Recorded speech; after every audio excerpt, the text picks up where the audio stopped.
Hi, I'm meteorologist Tom Atkins. Welcome to the Weather Academy on this Wednesday. And a very appropriate topic at this time of year is wind chill factor. And there's a very interesting story behind the development of the wind chill factor. And it starts with this man, and thanks to the archives of The Ohio State University. This man's name is Paul Seipel. And some of the interesting facts about Paul Seipel is he graduated from Central High right here in Erie in 1926. Another interesting and impressive topic is that he became an Eagle Scout and he was selected for an Antarctic expedition with Admiral Richard Byrd, 1928, 2 years after he graduated from high school right here in Erie. So he got to go at a very young age to the Antarctic. Other things, he also attended Allegheny College in Meadville. And Paul Seipel co-developed and coined the word wind chill factor. Now you can imagine going down to the Antarctic, a lot of cold and a lot of wind. So this Erie resident and Eagle Scout is half responsible for what we use today known as the wind chill factor. Well, what is the wind chill factor? It's the result of the loss of heat from one's body due to the effect of wind in cold temperatures. In other words, if you have exposed skin at a certain temperature and you add wind to it, you're blowing away the heat that the body is producing close to that skin, which makes things feel colder and also can lead to frostbite.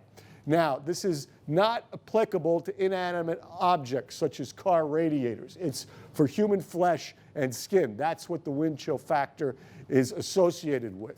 Now, just a little example from late last night. Take Erie for an example.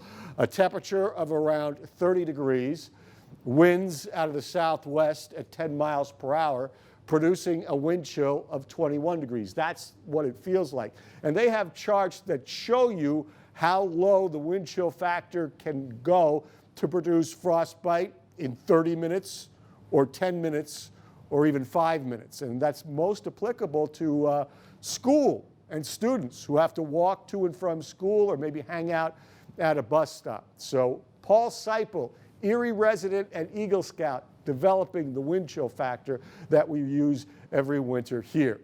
Let's switch gears. We're going to talk about a term called downsloping. And if you look on this graphic, although there are palm trees here, I want you to imagine the city of Erie down here and the I-90 ridge up here in Summit Township. And what happens with downsloping, you're talking about winds coming down from a higher source to a lower source.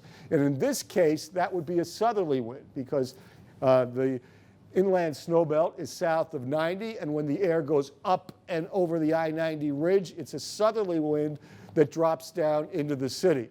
So this downsloping term has some implications. It can produce precipitation at mountains and higher elevations, but the other thing that it can do is it drops the air from these higher elevations to lower elevations. So when you drop the air, you warm the air. Now just think of it as being on top of a mountaintop and then descending and hiking back down. You're going to have your colder air up here and you're having your warmer air down here. So in the case of Erie, when you've got this southerly wind blowing from I-90 down into the lakeshore, that's when Erie gets its warmest temperatures. And that might be the case today because we have a southwest wind blowing in our area, and that's when it really gets hot in the summer here in Erie, and when the lakeshore may be at 90 and the other areas inland probably in the 80s, for an example. Now, here's another problem. Think of this as the I-90 ridge, and we're going to go down sloping the other way into places like Union City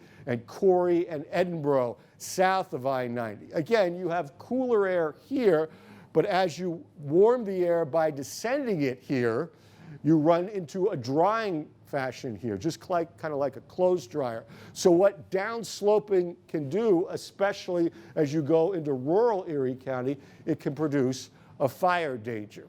Let's talk about one more thing here, and let's talk about upsloping, okay? We went down and we warmed. We upslope, we get colder. And when you have colder air, it's condensing a lot better than warmer air, which means it can form clouds and precipitation. So let's reverse from the warm to the cold. If you have cold air coming across from Canada over Lake Erie and going up the I-90 ridge, you are making clouds and you are making, in the winter, lake effect snow. And that is why you can have your heavier amounts along the I-90 ridge and back down beyond it, because you're doing a thing called upsloping. You're increasing the intensity of the precipitation as well as the ability to form snowflakes up here with that upsloping wind. In the summer, it's just a little wetter. Hope you enjoyed Weather Academy for today. We'll be back next week with much more.